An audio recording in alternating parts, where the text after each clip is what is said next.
안녕하세요. 화려한 싱글로 돌아온 30대 여성이에요. 친구들이 저에게 왜 이혼했냐고 물으면 저는 웃으며 먹는 것 때문에 이혼했다 대답합니다. 그러면 친구들은 어이가 없어서인지 그게 뭐냐고 한마디 하곤 더 궁금해하지도 않아요. 그런데 저 정말로 음식 때문에 이혼했습니다. 음식 가지고 유치하고 치사하게 행동하시는 어머님과 그런 어머님을 어쩌지 못하는 모질이 같은 남편을 보고 있으니 제 앞날이 캄캄했거든요. 솔직히 남편이라고 부르기는 싫은데 그렇다고 실명을 밝힐 순 없으니 일단은 남편이라고 부를게요. 남편과는 친구의 소개로 만났습니다. 저랑 친구는 고교 동창이고 친구와 남편은 대학교 동기 사이예요. 친구가 보기에 저랑 남편이 성격도 비슷하고 성향도 같아서 잘 어울릴 것 같다며 자리를 만들었지요. 그리고 친구 말대로 저희는 여러 가지로 쿵짝이 잘 맞아서 사귀는 동안 어느 다른 연인들처럼 다투거나 상처를 주고받는 일도 없었습니다. 그렇게 인연을 만나다 지난해 부부의 연을 맺었네요. 저와 연애를 하던 당시 남편은 혼자 자취생활을 하고 있었어요. 원래 남편은 서울에서 2시간 거리의 지역에서 나고 자랐는데 서울로 대학을 합격하면서 혼자 살기 시작했대요. 처음 어머님 아버님에게 인사를 드렸던 날부터 이야기해보자면요. 아버님은 처음 만난 저에게 퇴근하고 오느라 고생했다는 인사를 건네시는 무난한 분이셨고 어머님은 어른께 이렇게 표현해도 될지 모르겠지만 깐깐하고 새침한 분 같더라고요. 편하게 대화를 이끌어주시거나 인자한 미소를 보여주시는 분과는 거리가 멀었지요. 게다가 어머님의 아들, 그러니까 제 남편이 처가인 저희 집에서 상다리 부러질 만큼 대접을 받고 왔다 들었다며 그런데 당신은 차린 게 이것밖에 없어서 미안하다는 말씀과 달리 어머님 얼굴에는 사돈에 대한 고마움이나 차린 게 없는 식탁에 대한 민망함은 조금도 엿볼 수 없었달까요? 어머님이 차리신 식탁에는 소고기 묵국에 밥, 신김치와 장아찌 그리고 마른 김이 전부였습니다. 좋게 말해 소박한 밥상이었고 솔직한 심정으로 이야기하자면 며칠 전 친정어머니가 남편을 위해 차려주신 밥상과 비교가 되어 속이 상했어요. 처음 인사를 드리러 온 날인데도 고작 이런 대접밖에 못 받는 제 신세가 철량맞다 싶었고 남편도 식탁을 보고는 좀 민망했는지 어머님 떨어 불고기나 잡채 같은 거는 없냐고 묻더라고요. 그러자 어머님께서는 음식이 정성이 중요한 거지 가짓수가 문제냐고 한마디 하셨는데 그게 제 귀에는 왠지 곱게 들리지는 않았습니다. 어머님이 직접 퍼주신 제 국그릇에는 소고기 묵국이라는 이름이 남사스러울 만큼 고기라곤 꼴랑 2점이 들어있는 게 전부였어요. 반면 남편의 국을 힐끔 보니 그냥 소고기국이라고 부르는 게 맞겠다 싶을 정도로 고기가 가득 차 있더라고요. 보통 대부분의 여자들이라면 치사하다 생각은 할지라도 그냥 참고 먹었겠지만 저는 그러고 싶지가 않았지요. 그래서 남편더러 내 건 고기가 너무 없다고 바꿔 먹자 했습니다. 그러자 어머님께서 저더러 고기가 더 먹고 싶으면 가져다 퍼먹지 왜 당신 아들 밥그릇을 넘보냐시대요. 그제서야 남편이 제 국그릇을 보더니 어머님 떨어 이게 뭐냐고 일부러 그런 거냐며 자기 딴에는 농담식으로 한마디 하더군요. 남편이 가끔 눈치가 없어서 불만이었는데 그날은 그 눈치 없음이 어찌나 반갑던지요. 그제서야 어머님은 남편에게서 제 국그릇을 낚아채듯 가져가시면서 고기에 더 퍼주면 될 것 아니냐 하셨어요. 하지만 이미 제 기분은 상할 대로 상한 상황이었고 그래서 밥이 입으로 들어가는지 코로 들어가는지 모르겠더라고요. 게다가 어머님은 제가 사간 꽃을 보시고는 꽃이 이쁘다 한마디만 하셨을 뿐 저에 대해서 어떤 관심을 보이지도 물어보지도 않으셨습니다. 기분 상하는 첫 만남을 끝내고 집에 돌아오는 길이었어요. 남편이 제 눈치를 살피는 듯 하더니 갑자기 뜬금없는 소리를 하더군요. 웃긴 걸 보면서 박장대소를 하는 사람이 있는가 하면 그냥 속으로 웃고 마는 사람이 있기도 하다나요. 제가 남편더러 그래서 지금 무슨 말이 하고 싶은 거냐고 따졌습니다. 어머님이 나한테 하신 행동들이 어머님 속마음하고는 좀 다를 수도 있다. 뭐 그런 식으로 감싸드리고 싶은 거냐고 따졌지요. 그랬더니 남편이 한다는 소리가 꼭 그런 건 아니지만 다르게 생각하면 이해할 수도 있지 않냐는 말도 안 되는 소리로 둘러대더군요. 하지만 남편의 말 한마디에 손바닥 뒤집듯 쉽게 바뀔 마음이 아니었습니다. 그러기엔 낮에 받은 충격이 제법 컸으니까요. 저는 결국 남편에게 솔직히 말해서 내가 당신보다 못난 게 뭐고 부족한 건 뭔데 어머님이 나한테 저러시는지 모르겠다 했지요. 그랬더니 남편이 한다는 소리가 어머님이 아들 장가 간다니까 서운해서 저러시는 거 아니겠냐며 저더러 너무 날 세우지 말고 이해를 하려고 노력을 해보랍니다. 무책임한 남편의 말에 실망한 제가 미움의 구박까지 받아가며 당신과 결혼하고 싶은 생각은 없으니 이쯤에서 헤어지자고 이별을 고했네요. 그리고 한 2, 3주쯤 지났던 때였을 거예요. 모르는 번호로 전화가 걸려왔는데 제가 당시 이직 준비를 하면서 여러 회사들과 인터뷰를 하고 있었거든요. 그래서 전화만 왔다 하면 아는 번호건 아니건 상관없이 일단 받고받지요. 그러다 그만 어머님이 거신 전화를 받게 되었습니다. 예전에 새침한 톤은 온데간데 없이 다정한 목소리로 저를 한번 만나고 싶다 하셨어요.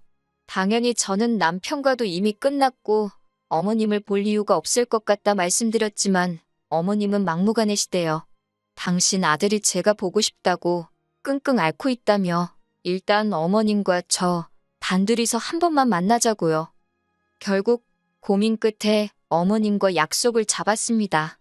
헤어졌어도 그간의 정 때문인지 아프다니까 걱정이 되기도 했거든요.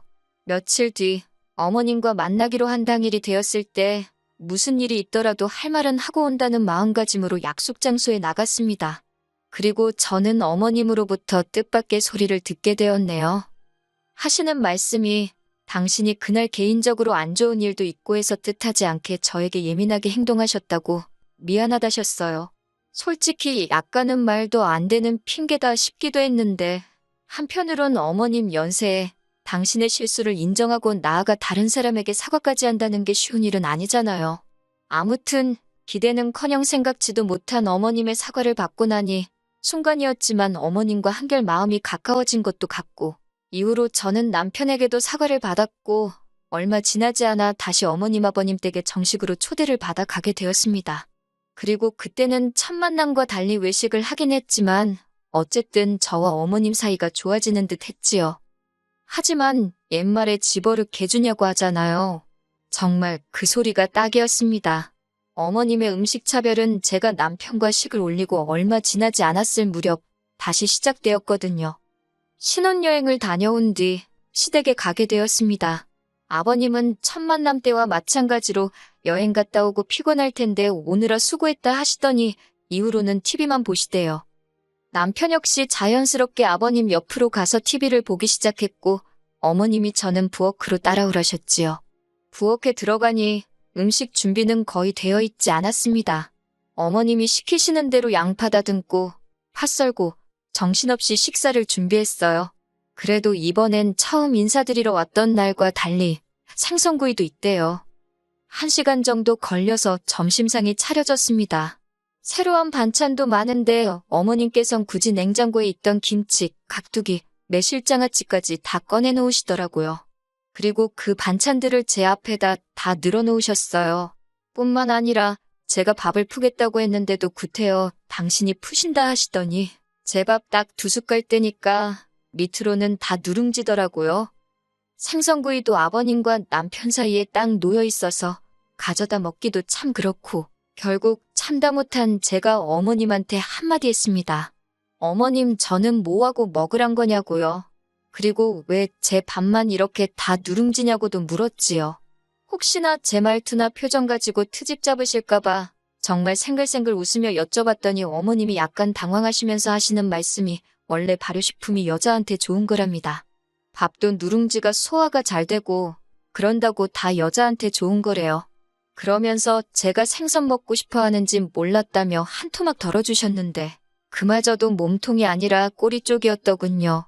당장이라도 자리를 박차고 일어날까 한마디 더 해버릴까 하다가 그냥 그러시냐고 어머님이 저를 생각해서 이렇게 챙겨주셨다는 말이냐고 다시 한번 물었습니다.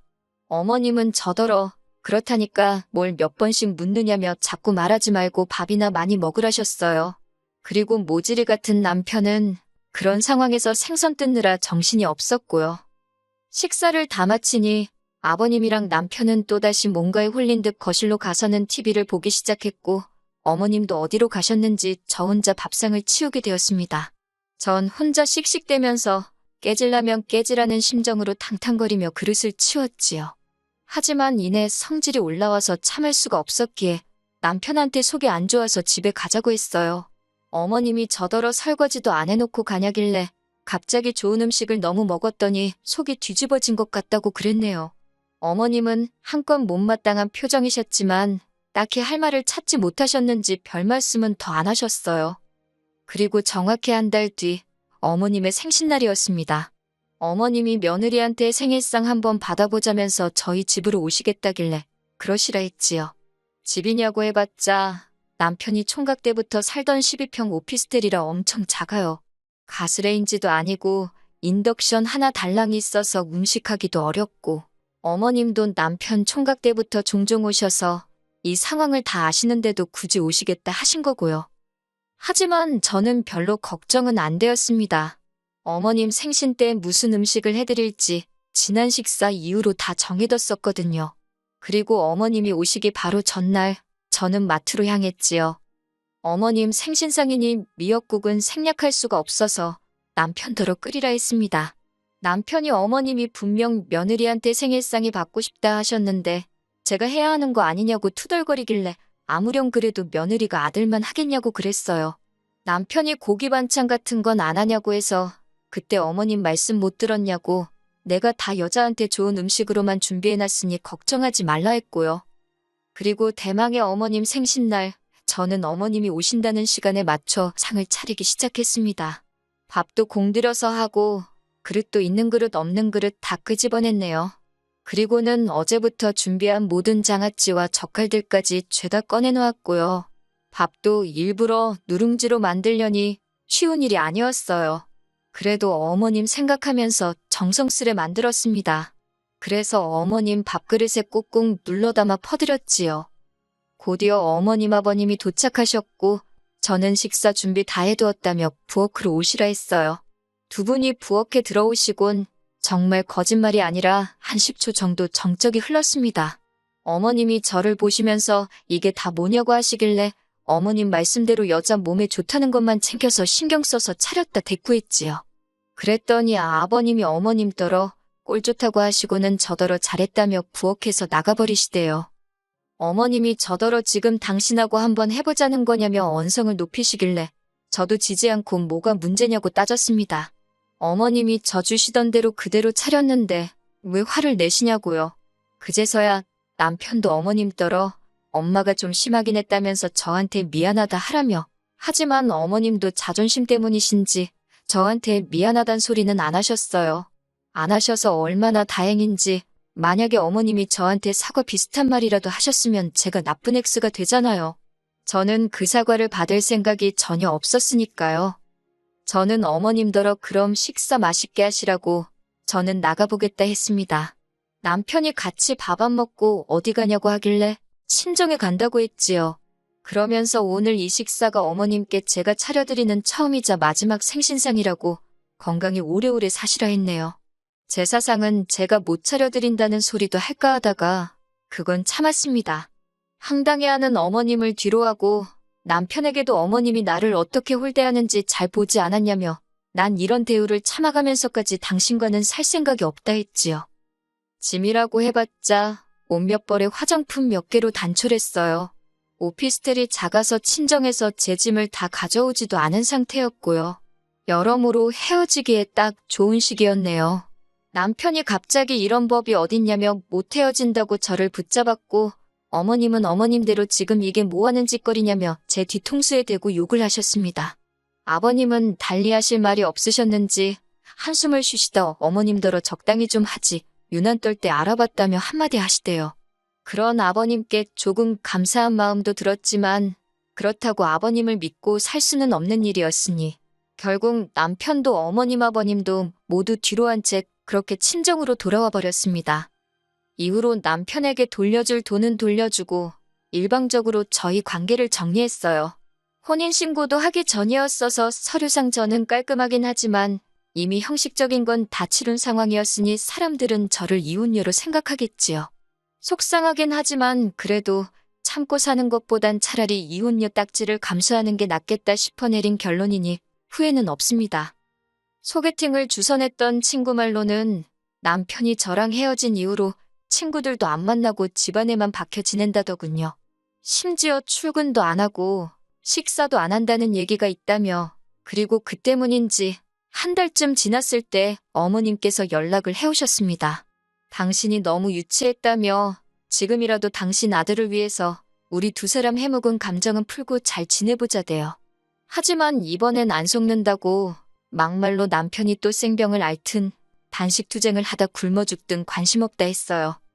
솔직히 누군가는 저더러 그까진 먹을 거가 뭐라고 이혼까지 했냐 할 수도 있겠지요. 하지만 직접 겪어보기 전엔 그 더럽고 치사한 기분 절대 모를 거예요. 전 이제 그만 가서 맛있는 점심이나 차려 먹어야겠어요.